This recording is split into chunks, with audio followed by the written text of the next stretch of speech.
22 फरवरी 2026 Mexico के Jalisco state का एक शांत इलाका तपलपारा अचानक एक जंग के मैदान में बदल गया। मैक्सिकन आर्मी और नेशनल गार्ड ने एक ऐसी मशीन को घेरा था जिसे पकड़ना लगभग नामुमकिन था। वो इंसान जिसके सर पर $15 मिलियन का इनाम रखा गया, उसका नाम था निमिशियो ओशेगिरो सर्वेंटेस यानी एल मेंचो।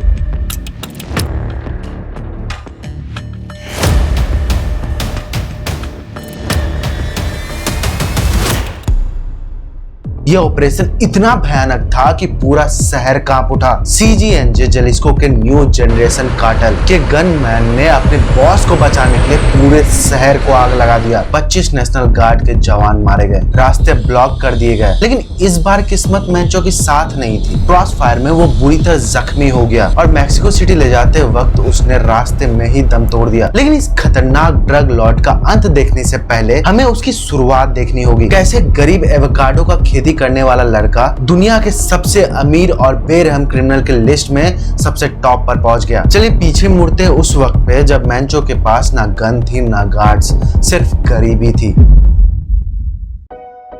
हमारी कहानी शुरू होती है 17 जुलाई 1966 को मिचोआकन स्टेट के एक छोटे से गांव क्यूलोटिटलैंड में मेंचो एक बेहद गरीब परिवार में पैदा हुआ। उसके पास 5 भाई और घर चलाने के लिए सिर्फ एक ही जरिया था, एवोकाडोस की खेती। मेंचो का दिमाग किताबों में नहीं लगता था। उसने सिर्फ 5th क्लास तक पढ़ाई की, फिर उसने स्कूल छोड़ दिया ताकि अपने पिता के साथ खेत में काम कर सके। इमेजिन कीजिए वो हाथ जो आगे चलकर गोल्ड प्लेटेड गन चलाने वाले थे, वो उस वक्त मिट्टी में एवोकाडो उगाता था। लेकिन गरीबी इंसान से कुछ भी करवा सकती है। 14 साल की उम्र में मेंचो ने खेती छोड़कर कुछ अलग ट्राई करने का सोचा। वो marijuana के खेत की रखवाली करने लगा। यहाँ से उसे ये समझ में आया कि असली पैसा खेती में नहीं है, बल्कि उस खेती की स्मगलिंग में है। उसकी आंखों में बड़े सपने थे और उन सपनों को पूरा करने के लिए उसने 1980s में एक ऐसा कदम उठाया जो हर मैक्सिकन लड़के का सपना था, इल्लीगल तरीके से बॉर्डर क्रॉस करके अमेरिका तक जाना।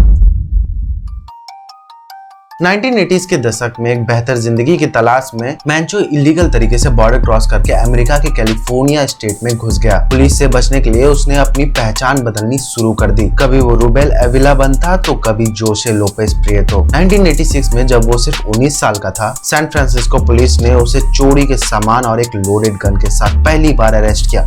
इस अरेस्ट के ठीक 2 महीने बाद उसके पहले बच्चे का जन्म हुआ। लेकिन मेंचो अब खेती वाले दिन पीछे छोड़ चुका था। अपने brother in law Abigail Gonzales Valencia के साथ मिलकर उसने रेडवुड सिटी में मेटाफेटामाइन बनाना और बेचना शुरू कर दिया। 1989 में ड्रग्स बेचने के जुर्म में उसे अरेस्ट किया और वापस मैक्सिको डिपोर्ट कर दिया। लेकिन वो रुका नहीं, वो वापस अमेरिका घुस गया। असली टर्निंग पॉइंट आया सितंबर 1992 में। सैन फ्रांसिस्को के द इंपीरियल नाम के एक बार में एक बड़ी डील होने वाली थी। 5 ऑन्स हीरोइन $9,500 में। डील मेंचो का बड़ा भाई अब्राहम कर रहा था और 26 साल का मेंचो वहां सिर्फ एक लुकआउट के तौर पर खड़ा था। जब खरीदने वालों ने पैसे दिए तो मेंचो की तेज नजरों ने एक ऐसी डिटेल पकड़ी जिसने सब बदल दिया।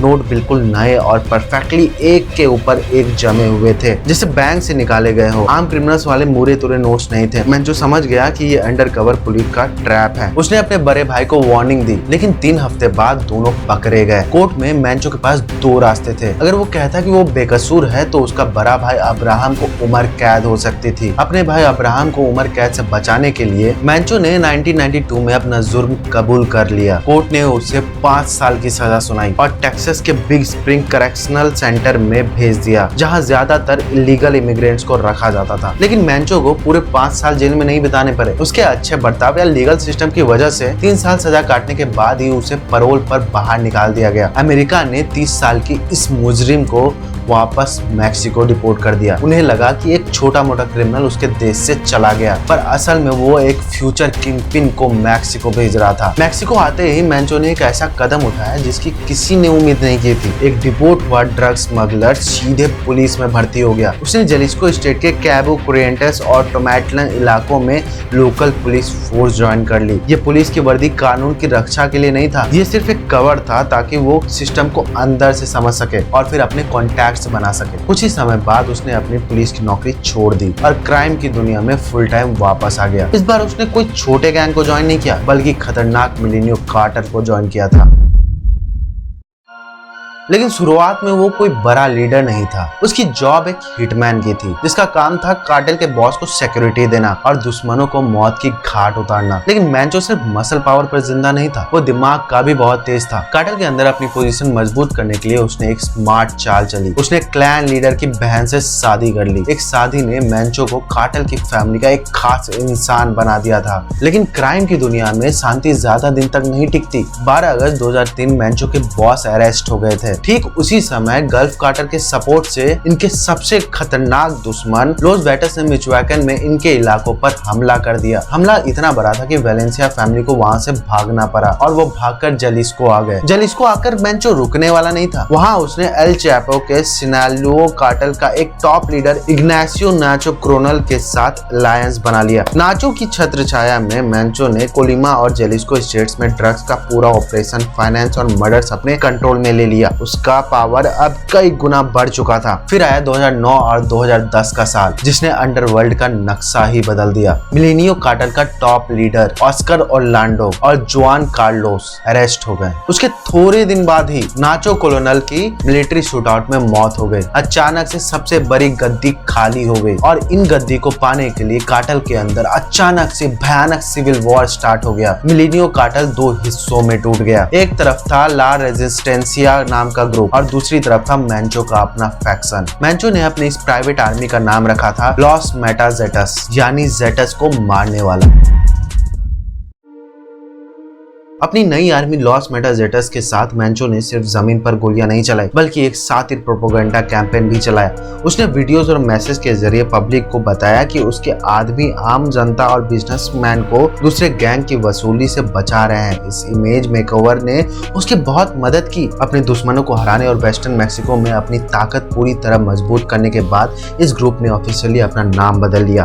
अब इसका नाम था जलिस्को न्यू जनरेशन कार्टेल, यानी CJNG। CJNG के बॉस बनने के बाद मैंचो ने अपने ब्रदर इन लॉ के साथ हाथ मिलाया और बिजनेस को ग्लोबल लेवल तक फैला दिया। देखते ही देखते CJNG की कनेक्शन सिर्फ अमेरिका तक लिमिटेड नहीं रहा, बल्कि rest of Latin America, Europe, Asia और अफ्रीका तक फैल गए। मैक्सिकन गवर्नमेंट के ऑफिशियल एस्टिमेट्स के हिसाब से एल मैंचो के इस क्राइम एम्पायर के पास लगभग $50 बिलियन के टोटल एसेट जमा हो चुके थे। लेकिन इस बेहिसाब ताकत ने मैक्सिकन गवर्नमेंट की नींद उड़ा दी। 1 मई 2015 को गवर्नमेंट ने इस बड़े कार्टेल को खत्म करने के लिए एक बड़ा मिलिट्री कैंपेन लॉन्च किया, जिसका नाम था ऑपरेशन जलिस्को। जब मिलिट्री को इंटेलिजेंस मिली तो उन्होंने विला प्यूरिफिकेशन नाम के एक छोटे से कस्बे में रेड की। लेकिन मिलिट्री की ऐसी तैयारी के सामने मैंचो के लड़के ने एक ऐसी चीज से किया जिसकी किसी को उम्मीद नहीं थी। उन्होंने आसमान में उड़ते हुए मैक्सिकन आर्मी के हेलीकॉप्टर पर रॉकेट प्रोपेल्ड ग्रेनेड लॉन्चर से हमला कर दिया। हेलीकॉप्टर आग का गोला बनकर गिरा और उसमें 9 सोल्जर मारे गए। अपने बॉस को बच निकालने का रास्ता बनाने के लिए CJNG ने पूरे इलाके में आग लगा दी। उन्होंने 3 पड़ोसी स्टेट और 20 अलग अलग शहरों में मिलकर 39 बसेस, 11 बैंक्स और 16 गैस स्टेशन को जलाकर राख कर दिया। देश की मिलिट्री का हेलीकॉप्टर गिरना मैक्सिको के इतिहास में एक ऐसी घटना थी जिसने एल मैंचो को देश का एनिमी नंबर 1 बना दिया।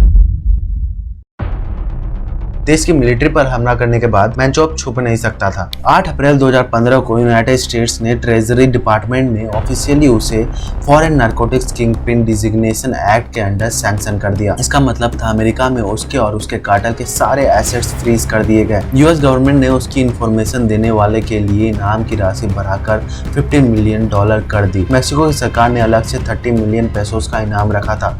अब मैंचो दुनिया का सबसे मोस्ट वांटेड क्रिमिनल की लिस्ट में टॉप पर था। पैसे और पावर के बावजूद उसकी पर्सनल लाइफ एक सोने के पिंजरे जैसी बन गई थी। उसकी पूरी फैमिली को कानून ने घेरना शुरू कर दिया। उसकी पत्नी मनी लॉन्ड्रिंग और कार्टेल के फाइनेंस संभालने के जुर्म में पकड़ी गई। उसका बेटा अरेस्ट हुआ और फरवरी 2020 में उसे अमेरिका एक्स्ट्राडिट कर दिया गया। यहाँ तक कि उसकी बेटी जेसिका भी वाशिंगटन DC में अरेस्ट हो गई थी। एक एक करके उसका भाई, फिर उसका साला भी अरेस्ट हो गया। मैंचो अब बिल्कुल अकेला पड़ चुका था। अपनी फैमिली के जेल जाने के बाद मैंचो पहाड़ों में छुपने लगा। 2020 आते आते खुफिया एजेंसी से पता चला कि मेंचो को सीरियस किडनी की बीमारी है। उसने अपने इलाज के लिए मिचोआकन के एक छोटे से गांव में अपना खुद का एक प्राइवेट हॉस्पिटल तक बनवा लिया ताकि उसे बाहर ना आना पड़े। लेकिन इतनी सतर्कता के बाद भी एक गलती उन पर भारी पड़ गई। मेंचो अपनी पत्नी से 2018 से ही अलग हो चुका था और अब उसकी एक नई गर्लफ्रेंड थी। इंटेलिजेंस एजेंसी ने इस नए कनेक्शन को ट्रैक करना शुरू कर दिया था। 22 फरवरी 2026 को मैक्सिकन आर्मी को कंफर्म लोकेशन मिली। उन्होंने जेलिस्को के तपाल्पा इलाके में एक बड़ा सिक्योरिटी ऑपरेशन लॉन्च किया।